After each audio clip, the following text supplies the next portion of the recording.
আউযুবিল্লাহি মিনাশ শাইতানির রাজিম। বিসমিল্লাহির রাহমানির রাহিম। সূরা আবাসা। আয়াত 1। সে ভ্রু কুঞ্চিত করল এবং মুখ ফিরিয়ে নিল।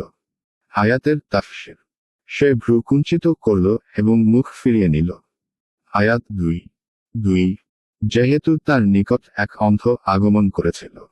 আয়াতের তাফসীর। যেহেতু তার নিকট অন্ধ লোকটি আগমন করেছিল। 1 ইবনে উম্মে মাকতুমের আগমনে নবী সাল্লাল্লাহু আলাইহি ওয়াসাল্লাম এর চেহারায় যে বিরক্তিভাব ফুটে উঠেছিল তাকে শব্দ দ্বারা এবং তার অমনোযোগী হওয়াকে শব্দ দ্বারা প্রকাশ করা হয়েছে। আয়াত 3। তুমি কেমন করে জানবে সে হয়তো পরিশুদ্ধ হতো। আয়াতের তাফসীর। কি সে জানাবে তোমাকে, হয়তো বা সে পরিশুদ্ধ হতো। 1 অর্থাৎ সেই অন্ধ ব্যক্তি তোমার নিকট থেকে দ্বীনি পথ নির্দেশ লাভ করে সৎকর্ম করত, যার কারণে তার চরিত্র ও কর্ম সুন্দর হতো, তার আভ্যন্তরীণ অবস্থাও শুদ্ধ হয়ে যেত এবং তোমার নসিহত শুনে সে উপকৃত হতে পারত। আয়াত 4 অথবা উপদেশ গ্রহণ করত, ফলে উপদেশ তার উপকারে আসত। আয়াতের তাফসীর। অথবা উপদেশ গ্রহণ করত, ফলে তা তার উপকারে আসত। আয়াত 5 পক্ষান্তরে যে পরোয়া করে না। আয়াতের তাফসীর। পক্ষান্তরে যে লোক বেপরোয়া। 1 অর্থাৎ বেপরোয়া ঈমান থেকে এবং সেই জ্ঞান থেকে যা তোমার কাছে আল্লাহর তরফ হতে এসেছে। অথবা আয়াতের দ্বিতীয় অর্থ হল যে অভাবশূন্য ও ধনী। আয়াত 6 তুমি তার প্রতি মনোযোগ দিয়েছ। আয়াতের তাফসীর। তুমি তার প্রতি মনোযোগ দিলে। 1 হেতে নবী সাল্লাল্লাহু আলাইহি ওয়াসাল্লাম কে অধিক সতর্ক করা হয়েছে যে বিশুদ্ধচিত্তদেরকে ছেড়ে বৈমুখদের জন্য মনোযোগ ব্যয় করা ঠিক নয়। আয়াত 7 অথচ সে নিজে পরিশুদ্ধ না হলে তোমার কোনো দায়িত্ব নেই। আয়াতের তাফসীর। অথচ সে পরিশুদ্ধ না হলে তোমার কোনো দোষ নেই। 1 কেননা তোমার কাজ তো কেবল প্রচার করা। সুতরাং এই শ্রেণীর কাফেরদের পিছনে পড়ার কোনো প্রয়োজন নেই। আয়াত 8 অন্য পক্ষ যে তোমার নিকট ছুটে এলো। আয়াতের তাফসীর। পক্ষান্তরে যে তোমার নিকট ছুটে এলো। 1 এই আশা করে যে তুমি তাকে মঙ্গলের প্রতিপথ প্রদর্শন করবে এবং ওয়াজ নসিহত দ্বারা উপদেশ প্রদান করবে। আয়াত 9 তার সেই শোষণ চিত্ত। আয়াতের তাফসীর। সভয় মনে। 1 অর্থাৎ আল্লাহর ভয়ও তার হৃদয়ে আছে, যার কারণে আশা করা যায় যে তোমার বাণী তার জন্য উপকারী হবে। আর সে তা গ্রহণ করবে এবং তার উপর আমল করবে। আয়াত 10 তুমি তাকে অবজ্ঞা করলে। আয়াতের তাফসীর। তুমি তার প্রতি বিমুখ হলে। 1 অর্থাৎ এমন লোকের প্রতি কদর করা উচিত, বৈমুখ হওয়া উচিত নয়।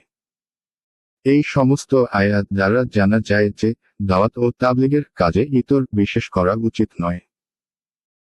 বরং মর্যাদাবান ব্যক্তি হোক চাই অমর্যাদাবান, রাজা হোক চাই ফকির, সর্দার হোক কিংবা গোলাম, পুরুষ হোক অথবা নারী, ছোট হোক চাই বড়, সকলকে একই মর্যাদা দান করা এবং সমষ্টিভাবে সম্বোধন করা উচিত। আল্লাহ তাআলা যাকে চাইবেন নিজের হিকমতানুযায়ী তাকে হিদায়াত দিবেন। ইবনে কাসির। আয়াত 11 না, এই আচরণ অনুচিত, এটা তো উপদেশ বাণী। আয়াতের তাফসীর। কখনো এরূপ করবে না। 1 এটা তো উপদেশ বাণী। 1 অর্থাৎ গরিব মিসকিন ব্যক্তি থেকে মুখ ফিরিয়ে নেওয়া আর ধনবান ব্যক্তির প্রতি খাস মনোযোগ দেওয়া ঠিক নয়। এর ভাবার্থ হল যে আগামীতে যেন পুনর্বার এইরূপ না ঘটে। আয়াত 12 যে ইচ্ছা করবে সে ইহা স্মরণ রাখবে। আয়াতের তাফসীর। যে ইচ্ছা করবে সে তা স্মরণ রাখবে ও উপদেশ গ্রহণ করবে। 1 অর্থাৎ যে ব্যক্তি তাতে আগ্রহ রাখে সে যেন তা হতে উপদেশ গ্রহণ করে, তাকে মুখস্থ করে এবং তার প্রতি আমল করে। আর যে তা হতে মুখ ফিরিয়ে নেয় এবং অমনোযোগিতা দেখায়, যেমন কুরাইশদের মর্যাদাবানরা করেছিল, তো তাদের ব্যাপারে চিন্তা করার প্রয়োজন নেই। আয়াত 13 ইহা আছে মর্যাদাময় পত্রসমূহে লিখিত। আয়াতের তাফসির। সম্মানিত পত্রসমূহে লৌহে মাহফুজে তা লিপিবদ্ধ আছে। 1 অর্থাৎ লৌহে মাহফুজে সংরক্ষিত আছে, কেননা সেখানে হতেই কুরআন অবতীর্ণ হয়েছে। অথবা এর মর্মার্থ এই যে, এই সহিফা আল্লাহর নিকটে বড় মর্যাদাপূর্ণ বস্তু, কেননা তা প্রজ্ঞা ও জ্ঞানে ভরপুর। আয়াত 14 এবং উন্নত পুত। আয়াতের তাফসির। যা উচ্চ মর্যাদাপূর্ণ, পুত পবিত্র। 1 অর্থাৎ আল্লাহর নিকটে মর্যাদাপূর্ণ। অথবা এটা সন্দেহ এবং পরস্পর বিরোধিতা থেকে বহু উচ্চে, অর্থাৎ সেটি একেবারে পুত পবিত্র, কেননা তাকে পবিত্র লোক, ফেরেশতা গণ ছাড়া কেউ স্পর্শ করে না, কিংবা তা কম বেশি হতে পাক পবিত্র।